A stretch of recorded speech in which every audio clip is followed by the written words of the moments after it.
Good afternoon. The moderator of today's this session, Dr. N.S. Kalyan Chakravarti. The speakers who are with us, Professor K. Ramasubramaniam, Professor Geeta Bhatt, eminent leaders of the academia who are sitting in front of me. I feel that this is the most important session we are going to have. Not because this is the last session, but it is the most important session. And in the very important session, we are discussing on the relevance of Indian knowledge system towards Vikasit Bharat. And that is what we are actually discussing the last 2 days. That narrative we have been told when we were school students, and the history books, it told us that India was a primitive society, uneducated society, and because we were very lucky, Britishers came. And then they started education. They started education. The great missionaries came. They started schools. And now we are educated. This is the narrative which is being sold to us. Okay, they will sell it, no problem. But people among us also selling it. And they are proud about that. Because they are so proud that they were primitive. And then, because of the missionaries came, because of the British came, we became civilized.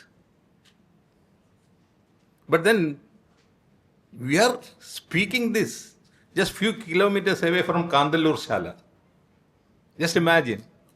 And Kandallur Shala was here. When Nalanda was here, they were in caves. I don't know whether they were in even caves, whether there were caves at all.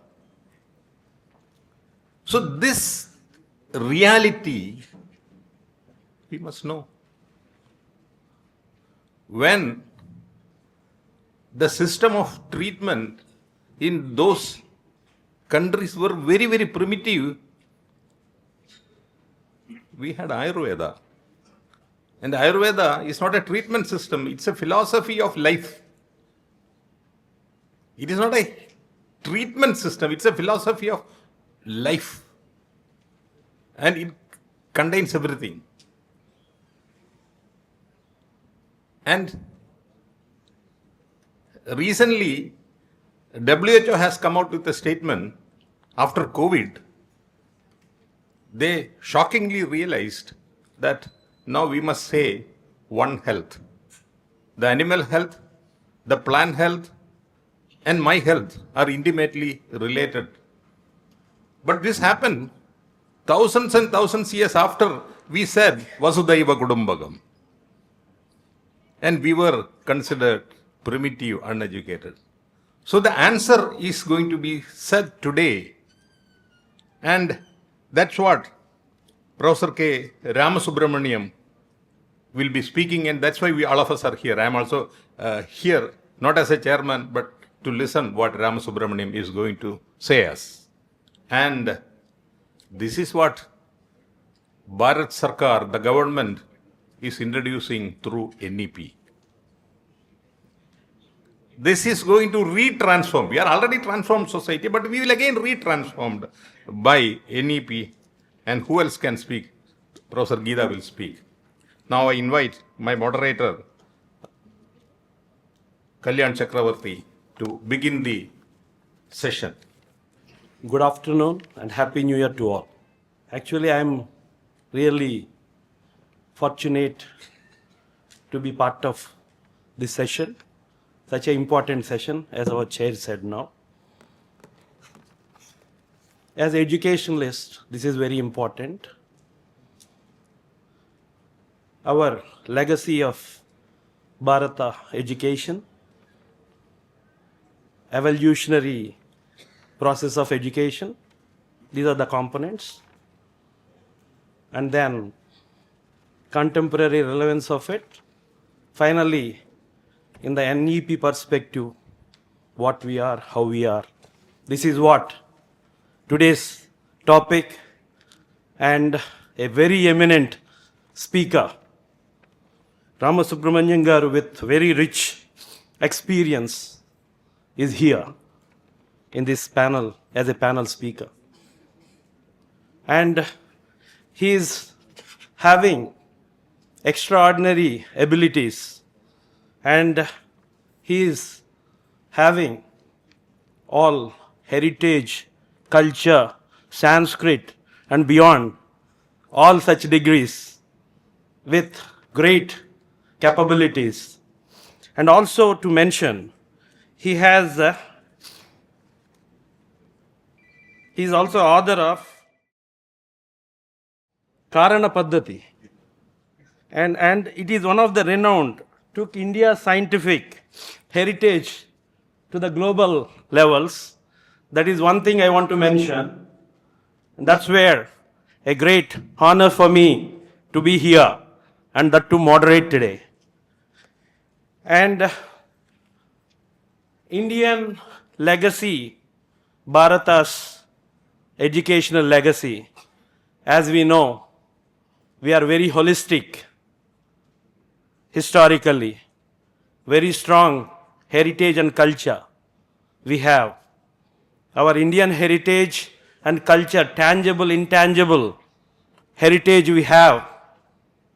Everything got lot of information, which I think need to be again looked into, extract more vision, more innovations of the nation, which is possible, and NEP is such a platform and framework which has addressed to get all such heritage blended information, whether it is documented, undocumented, published, not published, every insight to be looked into, whether it is Ayurveda, whether it is SAASTRA, whether it is whatever Shastras we have in our ancient days, all are beyond the knowledge we can see today. And there is lot to explore from them to get more revolution of the nation for Vikasit Bharat 2047 to reach. India got great scope by digging into all such literature, whether it is Ayurveda, whether it is the Ardhasastra, whether it is Natya Shastra and beyond. I think we have everything. All multi-disciplines, all disciplines, knowledge, Indian knowledge systems in those are very rich. And I think India will soon become global leader, Vikasita Bharat, Atmanirbhar Bharat, whatever we call, self-reliant India, resilient India. All these things are possible through our ancient practices, Gurukula, whatever guru to Sishya nurturing. And we have holistic, multidisciplinary those days, value-based education. Everything is there in our ancient system, which due to evolutionary colonization, lot of destruction, deviations happened in India. We lost that pure flavor, and our Indian education system gone through so many turbulences, and finally we landed into rote learning and no nurturing, no teacher-student relation. There is some sort of recovery to happen, which is possible through all our ancient knowledge systems getting back, and also our practices, teacher to student practices, and also our value system to be back. And I hope all those things will come through this NEP 2020 framework and initiatives, which is asking for same holistic education, value-based education, and also this nurturing of guru mentorship, and also, all, values, ethics, morals, sustainability, resilience, all these words are put in our NEP 2020. I hope we are going to get all those things soon. And with this, I am going to give it to our panel speaker, Ramasubramaniam garu, to come and speak his excellent views and messages to us. Thank you. Dear friends, Namaste to one and all. They were highlighting this point that this NEP has brought in a new perspective. Resilience, value-based education, all these terms have been there, holistic education, were all there even in the earlier document. But one thing which was missing between the earlier documents and this document is the intent with which they were trying to communicate the great contributions of this nation was not so explicitly brought out in the earlier documents. It was primarily a lip service, but not something which came from the heart. But when you read this document, this has come from the heart. This is number one. I am going to start with a particular passage from the NEP document. It says, the Indian education system produced great scholars like Charaka, Sushruta, Aryabhata, Varahamihira, Bhaskaracharya, Brahmagupta, Chanakya, Chakrapani Datta, Madhava, Panini, Patanjali, Nagarjuna, Gautama, Pingala, Shankaradeva, Maitreyi, Gargi, Thiruvalluvar, and so on and so forth. Now, I am just listing it out to show you the kind of glory that they wanted to convey by listing out several names together from all parts of our nation. One name which many of you may not be knowing, I want to know is, whether you know or not, this Chakrapani Datta. Have you heard? Right? None of you. So this is something which is an amazing commentary. Many of you refer to the tradition of Ayurveda here. This Chakrapani Datta is basically from Bengal, as you might have guessed from the surname. So he has made immense contribution in taking this science forward. He has written brilliant commentaries on Ayurveda. And of course, there are a few other names. And their contributions to various fields span mathematics, astronomy, metallurgy, medical science, surgery, civil engineering, and so on and so forth. And they finally mention that they have had a strong influence on the world.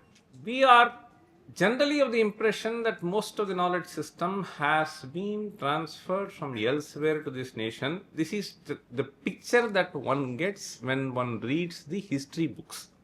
It's not true, but they were written with the primary intention to demean the kind of contribution, and therefore that is the picture that generally people do carry. Even if they do not carry that, they do not have a certain pride over the Indian contribution, because our contributions are never ever highlighted.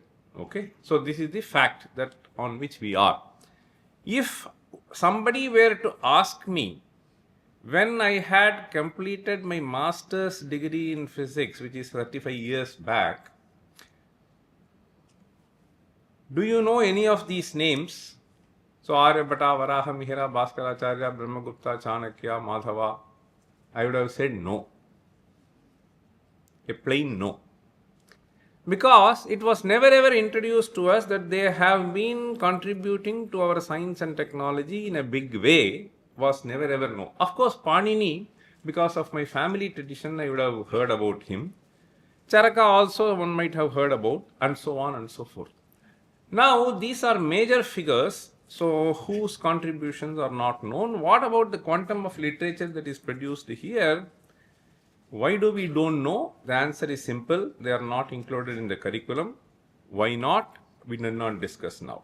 How old is this tradition? So people were talking about various universities, this Kandallur University, Nalanda University, and so on.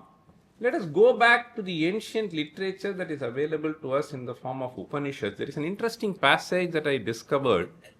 Though I had not studied Chandogya Upanishad in complete, so I found some Vedanta teachers here from Kerala, various people who got introduced to me just a while ago. Everywhere we just read some parts of this Upanishad, and people on their own, they do not study. Just now as I was traveling, somebody was sitting in the airport, and then he was saying that I have completed this MBA in finance, marketing, and so on. There, that fellow was revealing to me that these universities, I don't want to take the name, he says it is like my primary school and secondary school, where the teacher used to say that these are the 10 questions, you have to just put this in the book and then this will be asked and you have to answer this. This fellow was saying that in MBA they gave some 10 questions. This will appear in the exam. So this is where we are. So the commitment to knowledge should never ever cease in our life. Irrespective of the age, whether you are 25, whether you are 52, whether you are 72, we need to continuously educate ourselves. Educate is very important. He was just mentioning, they were telling us that we were educated. In fact, if at all, we were made literates but not educated. We were educated before, though we might be illiterate. I am telling you that there are so many people. I am just telling you, some fellow who comes to work in my house from Kanchipuram somewhere, who would not have entered the corridors of school, but he had the Mahabharata committed to his memory in the form of Tamil poetry. I was pleasantly surprised. So that is the kind of education, whatever is required for you to understand, for ensuring that you don't fall into despondency in your life. That is education. So that thing is sort of missing today. They were committed to whatever work they were doing. Those things are gone. Now I am just telling you, so this was very interesting because in the dialogue between Narada and Sanat Kumara in the Chandogya Upanishad 7th chapter, the question that is being posed is, Adhihi Bhagavaha itiha upasasada Sanat Kumaram Naradaha tamho vacha yedvetha tenamopasida tataha. See, then he says, tata urdhum vakshyami. So basically, Narada meets Sanat Kumara. Okay, we might have heard about these people. So Narada meets Sanat Kumara and then says, Adhihi Bhagavaha. Adhihi Bhagavaha is a reverential way of saying, O reverential teacher, kindly teach me. Okay? Itiha upasasada Sanat Kumaram Naradaha. Then, Yadvetha Tena. So whatever you know, you please tell me. Then I will take it forward. This is what Sanat Kumara responds. Then the answer is, Narada says, just listen to the list. Rigvedam Bhagavodhyemi Yajurvedam Samavedam Atharvanavedam Itihasa Puranam Panchamam Vedanam Vedam Pityam Rashim Devam Nithim Vako Vakyam Ekayanam Deva Vidyam Brahma Vidyam Bhuta Vidyam Kshatra Vidyam Nakshatra Vidyam Sarpa Devajana Vidyam Etad Bhagavodhyemi. See the long list. So what does this mean? This means that there has been some disciplinary division long back, and Narada says that I have mastered all these disciplines. Okay, this is another question. Okay, further it goes on the dialogue. But what I wanted to tell was, Nakshatra Vidya basically means astronomy. Okay, so Kshatra Vidya is basically related to various things. Okay, then you see, Ekayanam, Vako Vakyam. Vako Vakyam, Ekayanam, they all means ethical sciences, logical sciences. Rashi basically means mathematics. So they were all separately studied at that point of time. Okay.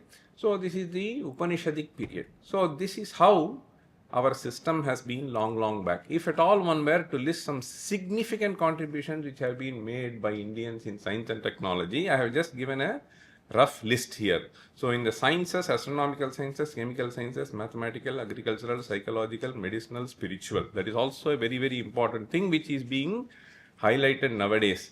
Because the affluence that we have today has not literally translated to happiness.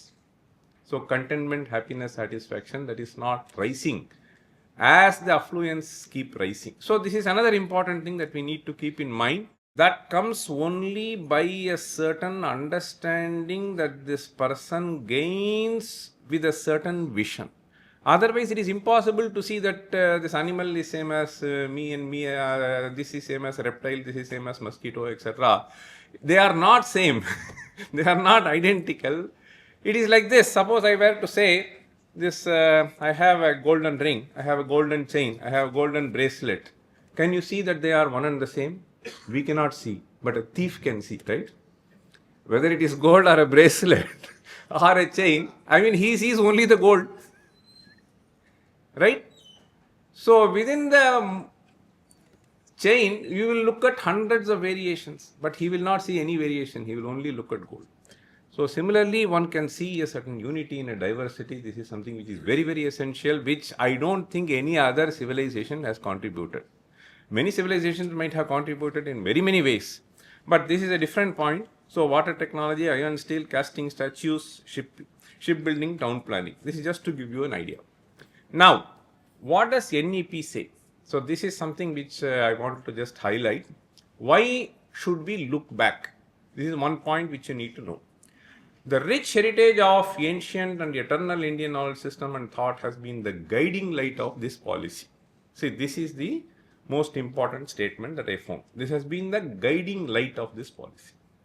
The pursuit of knowledge, Jnana, wisdom, Prajna, and truth, Satya, was always considered in Indian thought and philosophy as the highest human goal.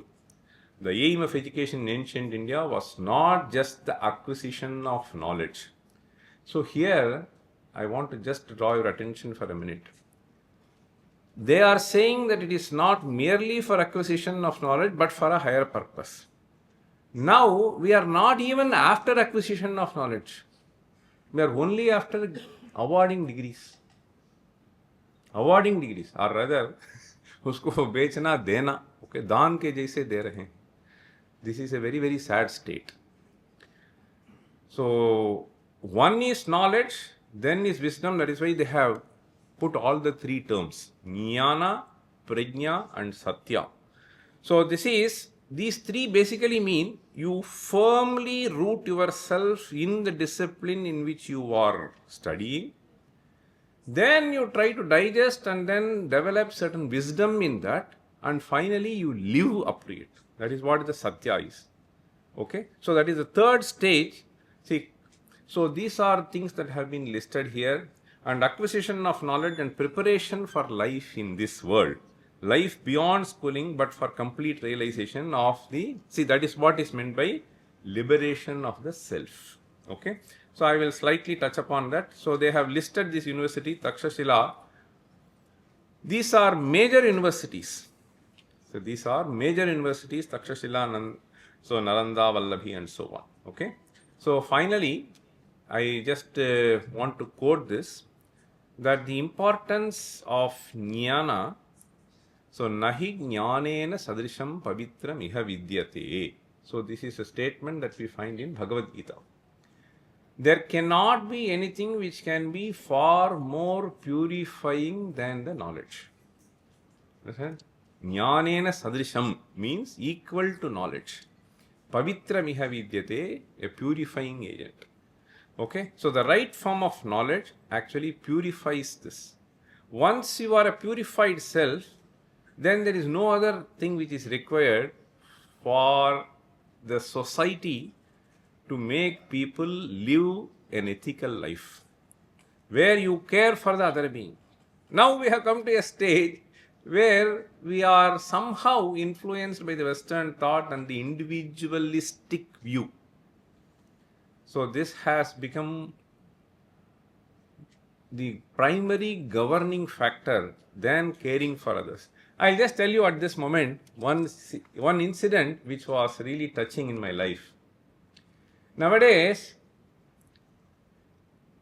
within family, I go by my way, you go by your way, and so on and so on. ये बहुत ज़्यादा हो गया, okay? पति पत्नियों के भाग. So this has come to a certain stage where this child does not care for the father, father does not care for the... I mean, I'm just telling you, okay? I had close interaction with some working group in IIT Bombay. So you know, most of the workers, they come from Bihar, they come from some remote area in Madhya Pradesh, they come from UP, and then they come as batches. So 20 people, 30 people, 50 people, they come, migrant workers. I had an occasion to just interact with them closely. Once I was asking one fellow, where are you staying, etc., after the work. One fellow was saying, just I stay in this colony which is next, within 200 meters from IIT gate. The other fellow was saying that he walks around 2.5 kilometers. Now, I asked this fellow, 2.5 kilometers, why are you walking when you have a shelter here? The answer that he gave was really surprising me. मेरा भाई उधर रहता है, okay? तो मैं इधर ठहरूंगा, उनका मन में खेद हो सकता है, इसलिए मैं उधर जाके उनके साथ ठहरूंगा. Just understand that he doesn't mind walking 2.5 kilometers just to see that the other person's sentiment is not hurt. This is what is caring. We should ensure that the other person's feeling is as much as possible not hurt. So if we live such a life, then we can extend it to all other forms. That is why in Bhagavad Gita we have say, Atmaupamyena sarvatra samam pashyati yorjuna sukham va yadiva dukham sayogi paramo mataha. Who is the supreme yogi? One who is able to see sarvatra. Okay? So extending to all other forms of beings. So that vidya is what is ultimate vidya given. Okay. Now just to give you a very, very quick flavor of various important disciplines. You might have heard about this Fields Medal. At least this mathematician should be knowing. Manjul Bhargava, so he was one of the most important persons in formulating this NEP 2020. Okay. So I am just saying, he got Fields Medals in 2014. This happened in South Korea, and soon after he returned from South Korea to India. So he was asked this question, why is India still a middle power in mathematics despite its famed legacy? Okay. The answer that he gave is, students in India should be taught about great ancient Indian mathematicians like Panini, Pingala, Hemachandra, Aryabhata, Bhaskara. Manjul Bhargava was perhaps not that much aware of the contribution which has been made by the Kerala School of Mathematics. So therefore he has stopped up to Bhaskara. This is simply because most of the books on history, so they said that Bhaskara, 12th century astronomer and mathematician, was the almost terminal point. Okay, that's why he has just started. But another thing which may surprise some of you is, Panini, he has said, is Panini a mathematician? Grammarian. But why does Manjul say Panini? So mathematics is not simply doing some computation. It also has lot of logical consequences, seeing this and the connectedness and so on and so forth, the networking and the kind of game theory as we call it. So connecting this dot with that dot and so on and so forth. This is something which is extraordinary in Paninian system. Okay. The most optimal way of representing all the aksharas that are required has been captured in the 14 sutras. So there is an interesting article which has been made by people. Why Panini? It is a simple question, no? Suppose I were to ask, why do you have 12 months in a year? We could have had 15 months, no? Why should I have 12 months in a year? Why should I have 27 stars? I could have made some 30, nice count. Is it meaningful or is it not meaningful? Is the division having some significance or no significance? These are questions that we need to ask. So in the courses that I offer, I don't think people are just made to think along these lines. Everything has some meaning, very interesting meaning. So this is a discovery for me, I must tell you. So once I entered into the domain of some of these texts to look into them, it was a big revelation for me, and it is a very joyful experience, and this joyful experience has to be shared with people. That is the purpose of NEP. Okay? This Bharata's educational legacy has to be made aware to the children, which will generate a certain self-confidence, and then only one can think of Vikasit Bharat. That is why some attempt has been made. And this has been strategically adopted by Chinese almost 30-40 years back. I had visited this Beijing University several times and various other universities, and one thing which I discovered there was they ensure that their children are made aware of the rich contribution which China has made both in terms of science and technology. Their exhibitions are of the lakhs of meters. I am not joking, not even square feet. So once I went, the whole day I spent. So these children, the footfall is almost thousands and thousands of children. They are brought to that place and then they are explained the kind of contribution that have been made by Chinese. So this is something, and this generates on their own a feel for their own nation and their contribution, and they have to do something along those lines. So that is again a very important thing, and that is why Manjul says should be taught. You understand? This Hemachandra was basically a prosodist. You might have heard about 4 Vedas, and many of you may be knowing this Vedangas also, right? Anybody listing Vedangas? Shiksha, Vyakaranam, Kalpaha, Niruktam, Jyotisham, Chandaha. This Chandaha is basically this study of metrical forms. Chanda Shastra. It is basically study of metrical forms. This is again a very beautiful science about which I was really fascinated when I started looking at Pingala's Chanda Shastra. This has a lot of mathematics, a lot of analysis which has gone. After all, a poetry is something which is created, right? When a human being gets excited to a certain thought level, it just bursts out of him, right? Poetry is something which bursts out of a creative mind in a certain environment. And when it comes out, be it Sangeeta, be it poetry, so when it comes out with a certain melody, it comes out with a certain rhythm. So this melody and rhythm form a part of poetry. It of course forms a part of Sangeeta with various tala and various contributions. Now, Hemachandra is one of those persons who has analyzed this, and that analysis of the human creative mind which has come in various metrical forms has been so thoroughly studied by Pingala almost 2500 years back, which only means that people have been so creative to put everything in a rhythmic and metrical and a very appealing form. So the poetry has the advantage of making people remember things without having pen and paper or pencil. Prose is more difficult to memorize, whereas metrical form naturally gets into mind, and it is far more easier way of transmitting the knowledge when other media were not available.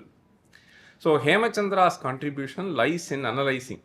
You have heard of this Pascal triangle, Fibonacci number, etc. So all of them form a part of Hemachandra's. It is there before, but he has brought in a much better way. Okay, that is why this name Hemachandra comes. In fact, if you look at this Manjul Bhargava, in one of his lectures, he would say this Hemachandra's numbers. It's a very interesting way of presenting. He wanted to connect mathematics and poetry. Okay, what is the current problem? This is what I wanted to highlight. This is Bharata's educational legacy. Once somebody was asking me, so how do we move from level 0, he was asking. Then I started thinking a little bit. First I have to define what is level 0 to move up, right? So I thought that we can classify this up to -3, bring to level 0 and then ascend from 1, 2, 3, okay? You can just see in this frame, there are people who may say, it is all died out, kuch bhi nahi hai. The other fellow may say, no, kuch to hoga, but it is all useless, usko padhne se kya fayda hai. This is the second level. Okay, you can dismiss the whole literature. Then the third thing, maybe it is all boring, it is all presented in a particular language, it is all presented in a complicated manner. So how do we understand? This is a third kind of a thing, you can build on this. Then fourth level, no, yahan kuch ho sakta hai, okay? Be neutral, okay? So this is 0 level. And I want to know what exactly it is there, okay? So then you study, you put efforts, you understand, you digest what has been given there. So even this archaeology is primarily, you try to debug something, you try to unearth something and then try to find out what has been there. I understand. Then of course I share it with others, okay? And then I live it. So the ultimate state, so that is something which is very, very important. See, Atmaupamyena, that is a much, much higher level. So I am not getting into those details now. But we need to evolve now. When we say this NEP has been formed, it has been formed primarily to lead us from this level. You are at this level, you have to come to zero, then you have to move on. Okay? One thing which I wanted to highlight here was, see, the effect of this. Mispropagating and impregnating negative thoughts. This is happening. So he was mentioning it is happening now also. It is not that the British has left the legacy, and that legacy is being carried forward by many of us. Okay? Okay, very, very faithfully it is being carried forward. It has been carried forward for a political reason. There are various reasons for which it is carried forward. But once you try to impregnate something wrong in the impressionable age, that will be carried forward by you forever, because it is very difficult to change later. Okay, that is why we want to correct something at the school level. This is not necessarily out of ignorance, but wantonly doing it. This is not in 19th century or the 20th century, even in the 21st century. I will show you, if I think there is a slide where I can demonstrate that it is still being carried out. The value of pi, okay, I will just anyway tell. This is something which has to do with Kerala school, therefore I just want to highlight this. One of the most important contributions that had come in the domain of mathematics, which people normally call as calculus. Without calculus, there is no science today. You can take it from me. No technology, no science.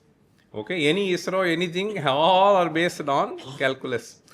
Now, the fundamental aspects of that have been brilliantly brought out by the Kerala mathematician, and therefore there is a text called Yukti Bhasha, which somebody said this is the first textbook on calculus. Okay, Yukti Bhasha is a very, very important text, which has been authored by Jyeshtha Devan. Okay, so he is the sort of grand disciple of Madhava, or much later in the tradition, and this has been today understood as the first textbook on calculus. Okay, calculus normally we assign it to Newton and Leibniz in the 17th century, but this has been sort of completely suppressed. Okay, so this is something which we need to understand. Just see this. Those who are not familiar with mathematics, you don't bother, but all of you can understand this. Left hand side C means circumference, right hand side D means diameter. The connection between the circumference and the diameter is what we call as pi. Okay, the ratio of circumference to the diameter. What have Kerala mathematicians done? This is a letter which is written by, see, you understand, George Heine to John Warren. There are three levels, there are three names that you need to understand. One is this Wish, Heine and Warren. This is a correspondence which we could pick up. This was written in 1825. Just note down the date. So, this right hand side that you find, all mathematical equations, they are in the form of verses. The first one equation, most of you can easily understand. That equation has been codified in the form of beautiful verse. Vyase varidhi nihate, rupa hrite vyasasagarabhihate, trisharadi vishama sankhya bhaktam rinam swam pruthakramat kuryat. This represents that infinite series. Vyasa means diameter. Varidhi means ocean, which stands for 4 in Bhuta Sankhya. 4D.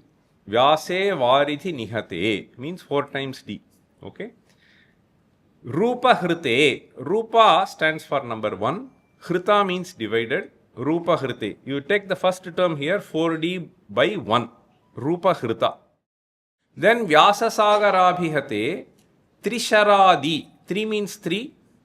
Shara stands for 5. What is Shara? Bana. You know, Shara means Bana, arrow. And why Bana stands for 5? Somebody said Panchasayaka, right? Who is called Panchasayaka? Kamadeva. Why is he called Panchasayaka? In fact, I did not know. So I had studied Sanskrit, but then when I got introduced to this, I just asked my father why they use Shara for 5. My father gave an interesting explanation. He said, see, Kamadeva shoots only one arrow, but that arrow basically blinds all the 5 senses. So all the 5 senses are gone. So इसलिए वो पंचबाणा कहते हैं. This is one thing. In fact, he further added my father, he said jocularly, that is why we have 5-star hotels today. So simultaneously you can try to give pleasure to all 5 senses. Anyway, the point is, see, these are beautiful mathematical equations. All of them have been nicely codified in the form of verses. It is not easy to remember. Therefore, they found a mechanism not only to find very interesting results, but also found a mechanism, very, very effective mechanism to ensure that this knowledge can be transmitted without aberration over centuries. So, this is a remarkable thing, and for you to come up with the form of verses, it requires a lot of creativity. So, this innovation and creativity, innovative mind and creativity is something which is naturally enhanced. It need not be necessarily in Sanskrit, it can be in local languages. It can be in Malayalam, it can be, in fact, there are texts where we have, so both Sanskritam and Malayalam, okay. So, there are texts which are in Bengali, which are in the form of poetry. There are texts in the form, mathematical texts which are in the form of poetry in Andhra language, in Tamil language. That is how the society was there. So, it is not that somebody was thrusting only through one language, but we need a common language also to share. So, somebody was mentioning, no, I don't know who mentioned in the previous session, some Parishad, Sammeranam, etc. If you go to Sammeranam and if you just say only I will know this language, it will be difficult. So, one may be so proficient and comfortable with one language, but one has to know the other language to understand the communication, and thereby Sanskrit, in fact Majumdar, somebody was mentioning in the previous session that he recommended Sanskrit. So, that is a problem. So, now this, just see this slide. So, they were trying to completely undermine. This correspondence is in 19th century. Somebody called Vish, who was a brilliant young mind, so who was appointed as the representative of the East India Company in this region of Malabar region. So he interacted with the local pundits there and tried to understand the major contributions, and then he tries to write an article. And when the article was about to be submitted for publication, so there the dialogue goes. See, the Hindus never invented the series. It was communicated with many others, by Europeans, by to some learned natives in modern times. Vish sent a list of various methods of demonstrating the ratio. See, what I showed in the previous slide was various methods of demonstrating the ratio of diameter and circumference of a circle employed by Hindus to the literary society, being impressed with the notion that they were the inventors.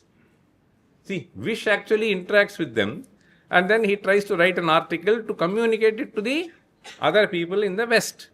And he says, impressed as if they were, I requested him to make inquiries, and his reply was that he had reasons to believe them entirely modern and derived from European. This utter bluff. Vish was totally convinced, but the senior official of Vish, when he tries to communicate to much higher official, he tries to misrepresent. You understand their mindset now? That is all I wanted to tell you. Finally, you see indeed the pretensions of Hindus. So what is this fellow's belief? That knowledge was there, इन्होंने वर्ष में लिख दिया, तो उसको अपने आप उसका डिस्कवर किया, ऐसा प्रिटेंड करते हैं. That polluted mind will only think in that way, right? तो ऐसा होता है. We have to understand. There is a Nyaya in Sanskrit. We have the Kadamba Mukulan Nyaya. Various Nyayas will be there. I am sure in Malayalam also you will find Sthali Pulakan Nyaya. You take one rice, then you will know the whole thing sample. Sthali Pulakan Nyaya. There are so many Nyayas. One Nyaya which my father's teacher taught me almost 35 years back. I was learning some logic from him. As I was doing research, he said, Ramasubramaniam, so in Tamil he was asking, there is one Ushtra Lagudan Nyaya. What is Ushtra? Camel. Laguda? Danda, stick. You have heard Ushtra Lagudan Nyaya? Okay. Ushtra Lagudan Nyaya you should know. This you can easily apply in various contexts and you will be having a lot of joy. This Ushtra Laguda Nyaya means there was an announcement. Okay? In Sanskrit, the announcement is Vakranga Stadyantam. Vakranga means one who is bent back. See, in Pathshalas, in my young age, I remember, if I sit with a bent back, my mother will tell 2-3 times. If I don't listen, she will come and tuck. Okay, Tadyantam means give a beat at the back, so that, you stand erect. So, Vakranga Stadyantam is the statement made. Then this person said, the first person to take the stick to beat others back is camel. What do you understand?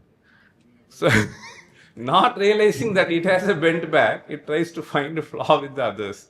So, why am I saying this? These fellows, they have an agenda to tie lie and mispropagate, and they are saying that the Indians were doing this. You understand? This is just Ushtra Laguda Nyaya. So, that is how it is. So, okay. Now, see, not only that, there are so many people in our own country, that is what he was saying, it is happening, Science in Saffron, Meerananda and so on. So, वो सब यही करते हैं. And criticism, okay, of IKS, censuring. I'll just tell you this NEP policy, I was in the committee trying to recommend that many of these mathematical discoveries should get into the school. And one person was saying, sir, I told this Bhuta Sankhya system, I was telling 3 means 3. Suppose I say Veda, what do you understand? Number 4. Suppose I say I, number 2, right? So this is some very innovative system of trying to, this system was necessary because when you want to compose something in the form of poetry, you need appropriate words to include. So therefore it was necessary. I was telling that you should include Bhuta Sankhya system, children will really enjoy. See, you give some number and each fellow will come up with some terminology for that. This is a way of engaging the child to enjoy mathematics. I was telling, that fellow was saying, sir, we should not introduce Bhuta Sankhya. I asked why. Okay. The answer that he gave was, so we have to have a secular system of teaching mathematics. Then I said, what is secular? Bhuta Sankhya, what is wrong with that? Then he was saying, so you will say Veda and represents 4. Then I said, does the Christian or a Muslim say Veda is not 4? What is your problem about it? If you just say Veda 4, if you say I is 2, just like that Veda is 4, what is the problem? Now then he says, no, okay, that is okay. But then you have Yuga, they are all meaningless systems. हम युग बोलते हैं ना, चतुर्युगा, 4 yugas. Then I was asking what is wrong with that? It is all illogical, irrational. Then I asked him, have you ever studied astronomy, Indian astronomy, and the basis for the yuga system? The answer was no. So without even studying any of them, they just want to dismiss things away. So this is a major problem that has to be eradicated. Okay. So that is all I wanted to tell. There is a misconception that Sanskrit means yaga. It is absolutely wrong. Okay. This was the medium in which the entire science, entire technology, all of them were codified in those days because the language provided that kind of a flexibility. This suppression and misrepresentation was not confined to 19th century when the colonials were ruling us. This is happening even in the 20th century. With this example, I will demonstrate. Why suppress the truth? So this was completely difficult for me to digest. Somebody came as a British journalist to interview me in IIT. This happened, I think 2012 or something like that. He said, I want to take your interview. I just said, after the interview was over, he was asking an indifferent question. The interview was on a different topic. He was just asking me this question, sir, it has become fashionable to say that calculus was invented in India. What is your take on that? The question is clear. It has become fashionable to say that calculus was invented in India. What is your take on that? Let us leave my answer to that question. But after that, so he handed over a book to me, which was primarily meant to educate school teachers about the development of the history of mathematics. History and development of mathematics. After a couple of months, I had an occasion to open the book, and you see this quote. So this is written in 2010. For 2000 years, the only way to pinpoint pi was by using polygons, but in the 17th century, Gottfried Leibniz and John Gregory ushered a new age of pi appreciation with the formula. I told you that this formula, not only in this form, in 8 other forms, was done by Kerala mathematicians 3-4 centuries before. Okay. Now this man is saying, in a textbook which is supposed to educate teachers, is it not a misrepresentation? See, for 2000 years means from the time of 3rd, 4th century BC, you come up to 17th century, nobody developed anything as if it was developed by Gregory and Leibniz. Why am I saying this? I am saying this because this fellow is asking me this question. It has become fashionable to say calculus was developed by Indians, which means he knows the entire Kerala contribution.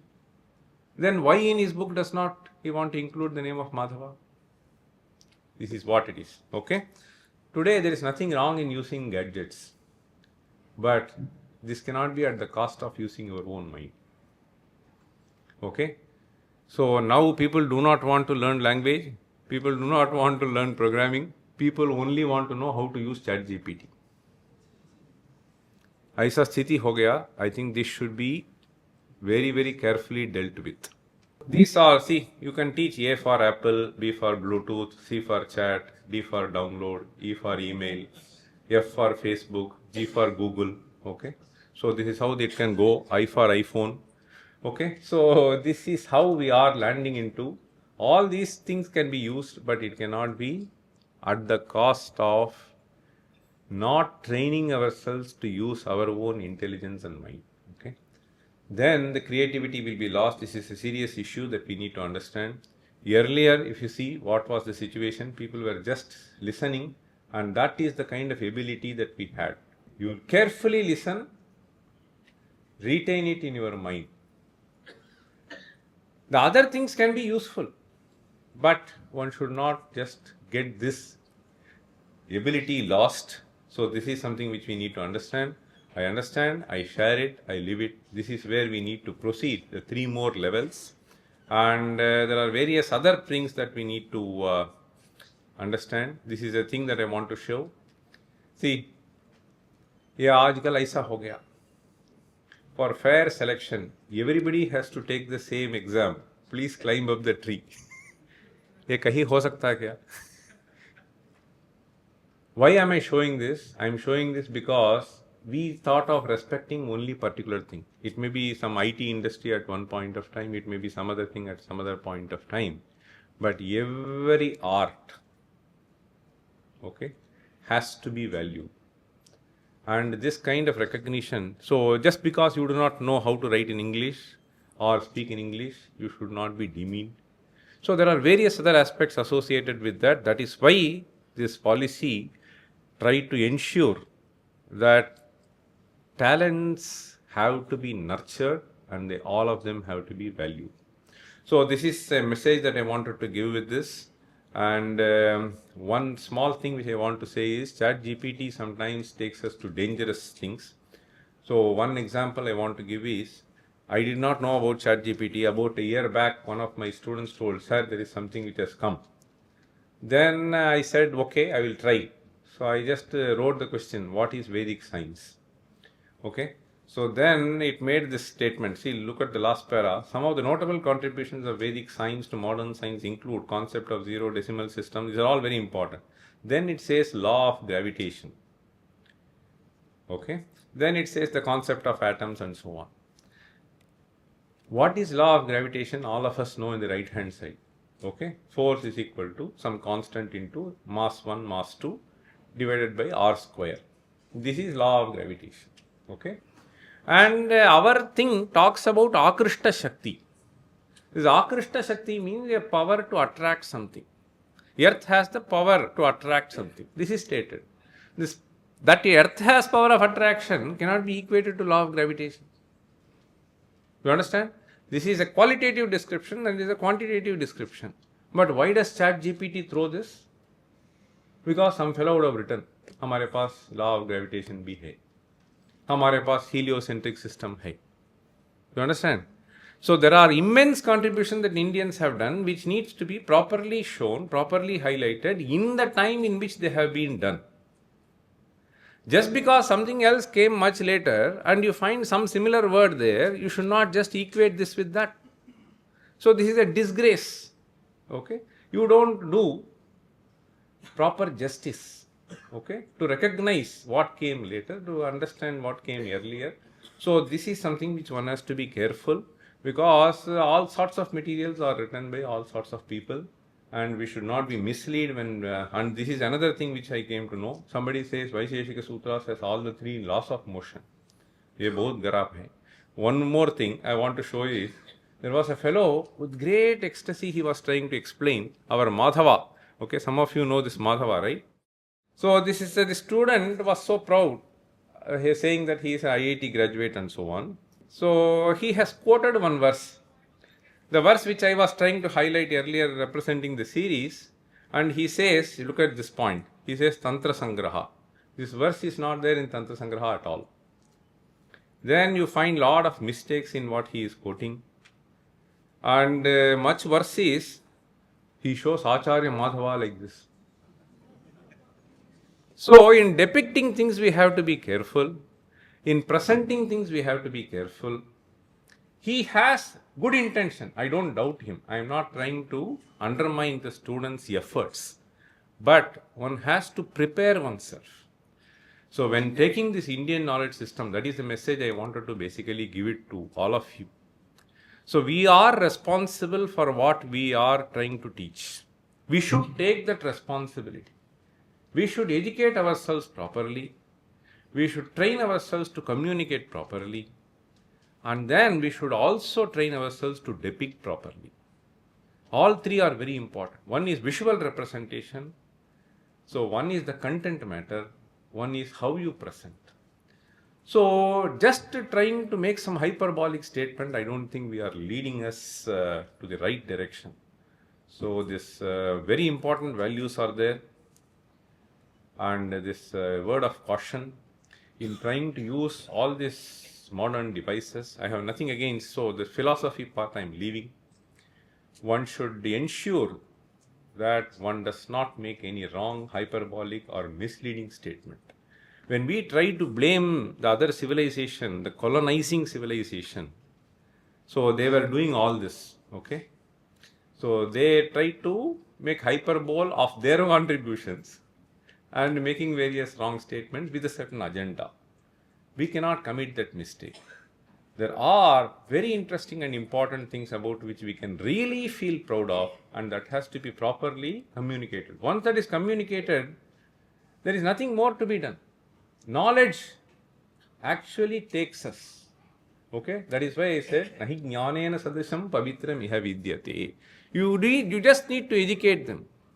Just educate them. Once you make them understand what really the contribution is, even if the other fellow says 1,000 times, no, you have not done, I'll just poo-poo him, right?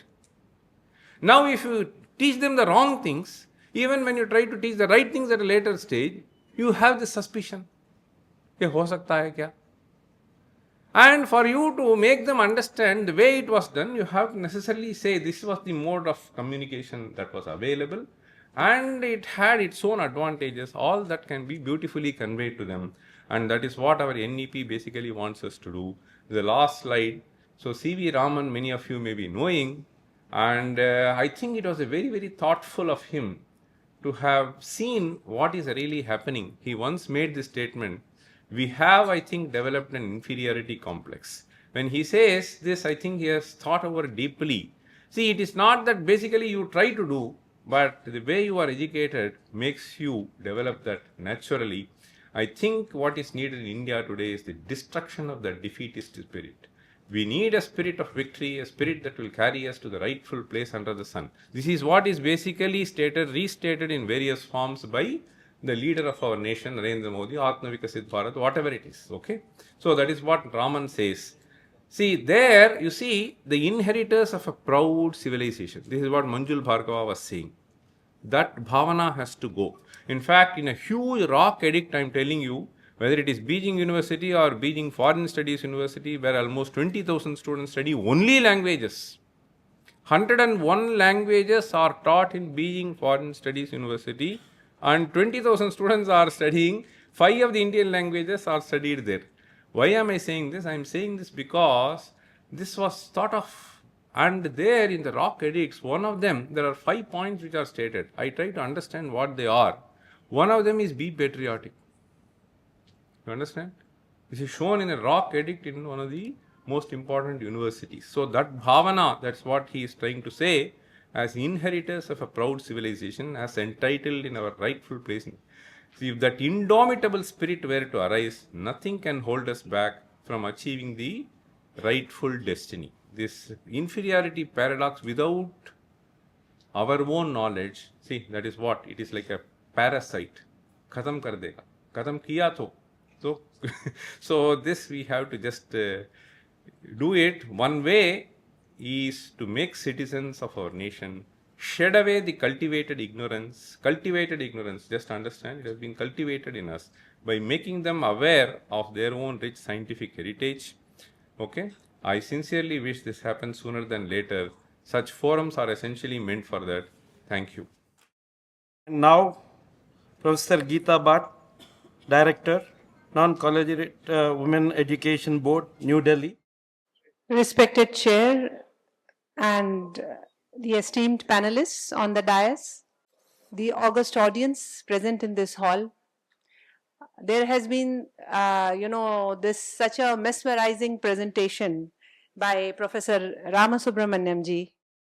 I would briefly put a few points within 5 to 6 minutes, and one was that very important aspect that Sir touched was that, this inferiority complex that we have been fed over the last probably 6 to 7 decades.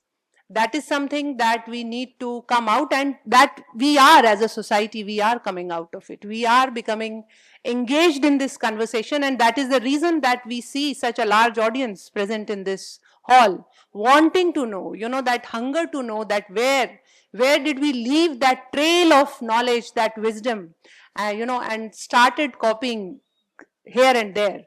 Rabindranath Tagore had once said that every country has a different question paper. God has given a separate question paper to every country to solve.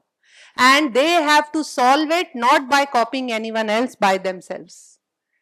And one example that I am, sir, continuing with what you were putting in your presentation, I remember is those who are from technology or science background would be knowing very well with the phrase of Boolean algebra and De Morgan's theorem. Anyone who is into digital electronics, the whole, today, terabytes of information is moving from one continent to other based on just the combinations of zeros and ones.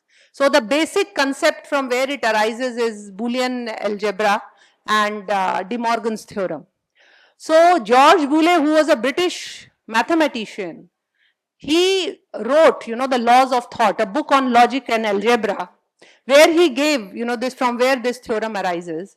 And along with him, there were 3 very prominent mathematicians, British mathematicians. One was Auguste de Morgan, and one was Babbage, and one was George Boole. So George Boole's wife, Mary Everest Boole, who was incidentally the niece of the person who climbed to the Mount Everest, what today is called Mount Everest, named after him, George Everest. Through him, they used to get lot of, Indian scriptures, mathematical scriptures, which were sent to George Boole, and in Mary Boole's letters, they have been published in the form of a book where she writes, talking about the various scriptures which they, her husband and his friends used to read. And she writes in that, imagine the intense Hinduization of these 3 prominent mathematicians would have done to the mathematics, atmosphere of mathematics on those days in Britain.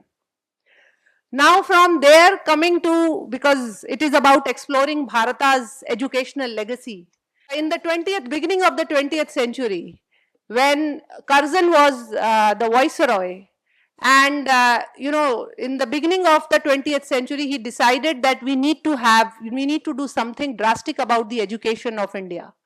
And he held a huge conference in Shimla in 1901. And this conference went on for almost 15-20 days, where right from school education up to higher education, various policies were formed and later implemented, which also gave rise to the Indian Universities Act of 1904, which later, took various forms and continued almost till the 21st century. Now, interesting point is that the outcomes of that conference were never made public by the British government, because there was not a single Indian who was invited to that conference.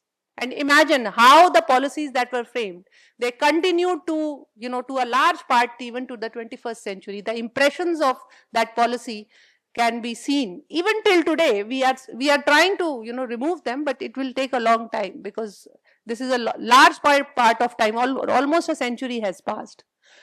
So from there, coming to the national education policy, what today, as researchers, scholars, academicians, teachers, what is expected out of us? The government has come with a policy which is fantastic, which is in terms rooted into the Bharatiya culture, knowledge system, and integrating it with the modern means of education.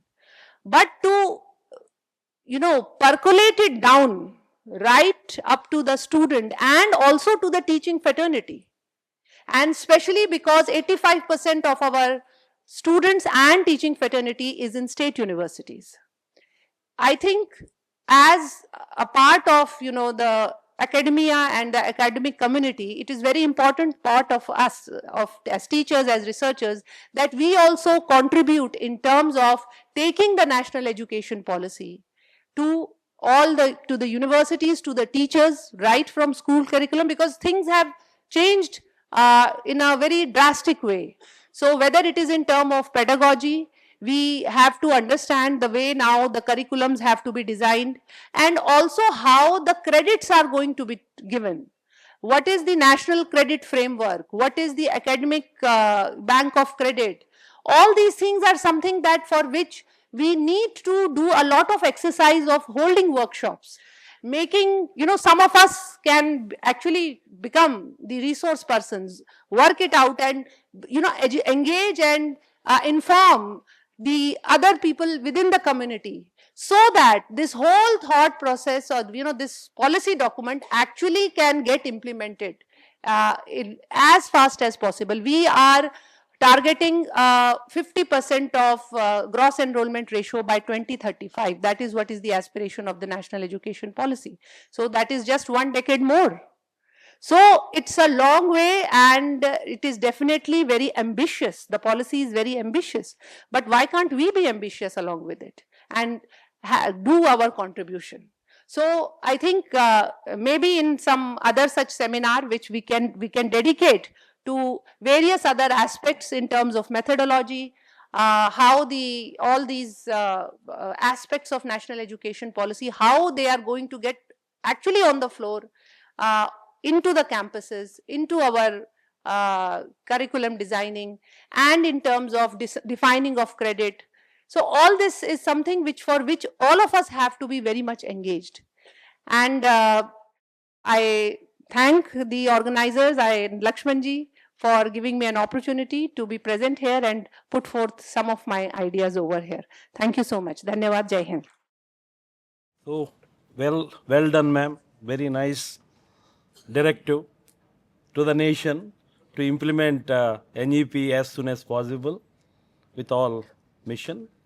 So that can be done by, I can say that ABRSM, that only Lakshmanji can do with such a mission all over the nation, taking it to grassroots level.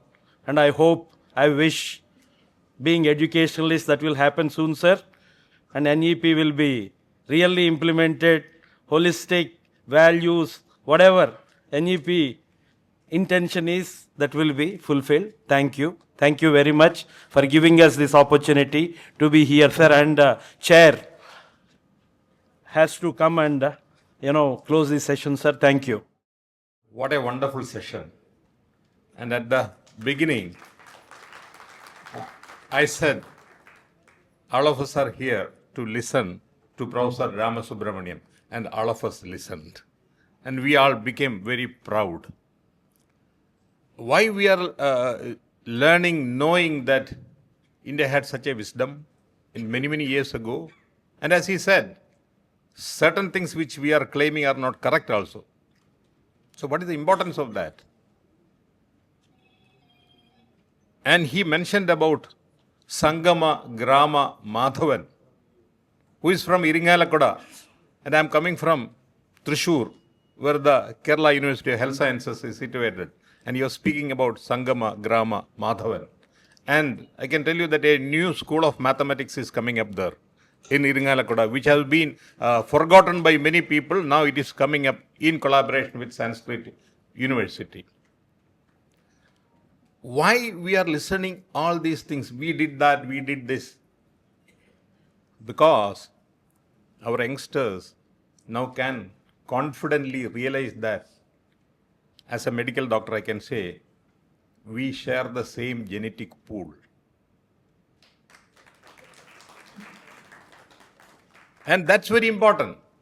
If Sangama, Grama, Madhavan can do that, why my youngsters cannot repeat that?